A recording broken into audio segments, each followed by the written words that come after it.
Time now for the morning rush. We do begin with breaking overnight news. Albuquerque police investigating a homicide. You're taking a live look at the scene. This is near Walter and Garfield. That's near Cesar Chavez and I-25. You could see police still on scene there, combing through the area, looking for any clues as to what happened. APD again did confirm this homicide happened around 9 o'clock last night. No word on any suspects either identified or arrested at this time.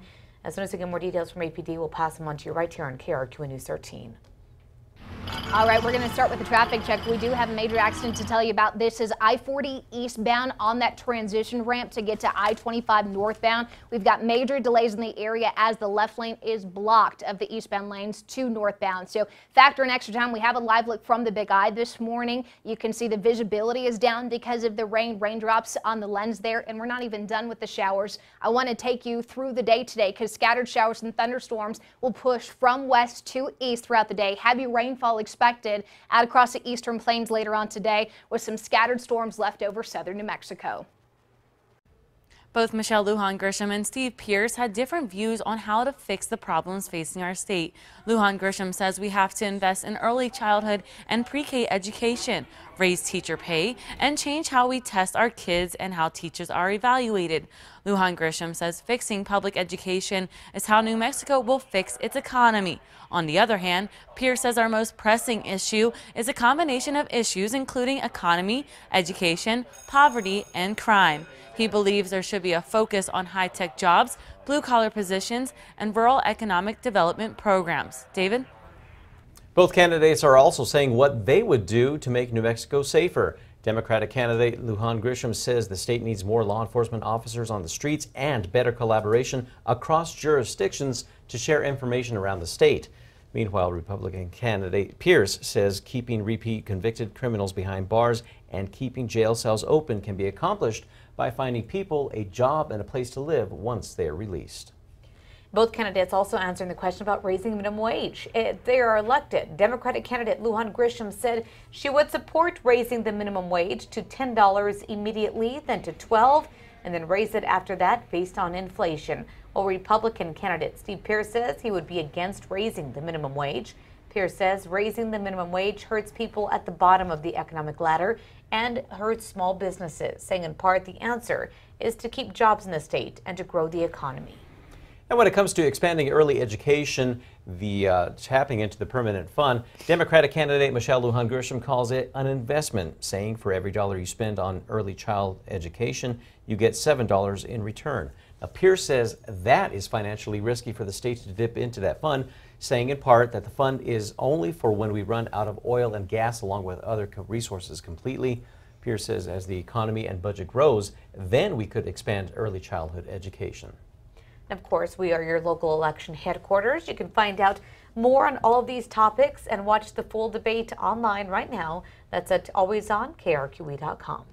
Jury selection could begin, and this is ahead of the trial for the two Portales daycare owners charged with leaving two children in a hot car and resulting in the death of a little girl. Mary Taylor and her daughter Sandy are accused of leaving 22-month-old Malia Jones and 3-year-old Aubriana Loya in a hot car for 90 minutes back in August. Malia died and Aubriana was critically injured. Both women will be tried together. Turn out to a live look over Washington, D.C., where Senator Chuck Grassley is waiting on a response from the legal team representing the woman accusing Brett Kavanaugh of sexual misconduct. The senator is waiting to see if she will appear before the Senate Judiciary Committee come next week. The chairman recently responded to Dr. Christine Blasey Ford's request to have a FBI do a full investigation into the Supreme Court nominee by saying the Senate should do it, not the FBI. Ford has until 10 o'clock Friday morning to decide whether or not she will appear to discuss her accusations. Kristen. Today's Metro Threat Index up to a 5. We've got some showers out there this morning. Those will continue through the early half of the afternoon, making roads slippery, and cooler temperatures today too, as highs will only climb back into those middle to upper 70s. David? And work continues for the city this morning as they look at ways to keep underpasses beneath city highways clean. The city says it's struggling to clean up areas like this one at Tramway and I-40. Bird droppings can pile several inches high, and trash can be found on the median and sidewalks. A city spokesperson says they have 3 crews working 7 days a week to clean the 15 underpasses from Tramway to Unser and underpasses along I-25 to Gibson. Former UFC light heavyweight champ John Bones Jones is cleared to fight again. According to the U.S. Anti-Doping Agency, he was cleared by an independent arbitrator, allowing him to resume his career after a 15-month suspension that will end in October. The arbitrator believed that Jones did not intentionally cheat. Jones was placed on suspension by the California State Athletic Commission for failing a drug test following his UFC 214 victory over current two-division champ Daniel Cormier back in July of 2017. Well, a good deed goes a long way. A local teen caught on camera helping a blind woman cross a busy West Side street was honored by the mayor yesterday. Tracking down Nathan Nguyen became a citywide effort after a passerby snapped photos of the teen in his Dion's uniform helping a woman cross the road. Mayor Tim Keller commended Nathan Nguyen for his integrity and presented him with the One Albuquerque Award. That's an award given to community members who best embody the spirit of service. Good for him. Big check on that day planner. Make sure you have that rain gear with you, whether it's a raincoat or umbrella. We are seeing some showers here in the metro this morning, but a slow dry out throughout the day. Temperature about 79 degrees this afternoon. Looking at the overall setup, the chances for rain start over the western and central areas this morning and then push east as we get into the later part of the day. Really, I'm talking eastern New Mexico, areas along the central mountains, southern New Mexico. You're going to see some heavy showers as well as some isolated thunderstorms. So here's your weather notes for today. Storms favored east, drier conditions west, and finally some cooler temperatures in the area. Most of us in the 60s and 70s later today. Time now for the 5 facts. Start with number 5. A good deed goes a long way. A local teen caught on camera helping a blind woman cross a busy West Side street is being honored by the mayor. A passerby snapped the photos of Nathan Nguyen after his good deed. Mayor Tim Keller commended Nathan for his integrity and presented him with the One Albuquerque Award. At number 4, the search for more possible victims of a self-proclaimed healer continues in Santa Fe. Ricardo Perzaval Ibanez is accused of groping women who came into his Santa Fe business, where he offers, quote, healing sessions. It was during those sessions that women told police that he would touch them inappropriately. He pled not guilty to those charges yesterday. At number 3, the last of the rain will fall through early afternoon here in the Albuquerque area today. The 80s come back tomorrow. Breezy conditions with a cold front on Friday afternoon and quiet for the weekends.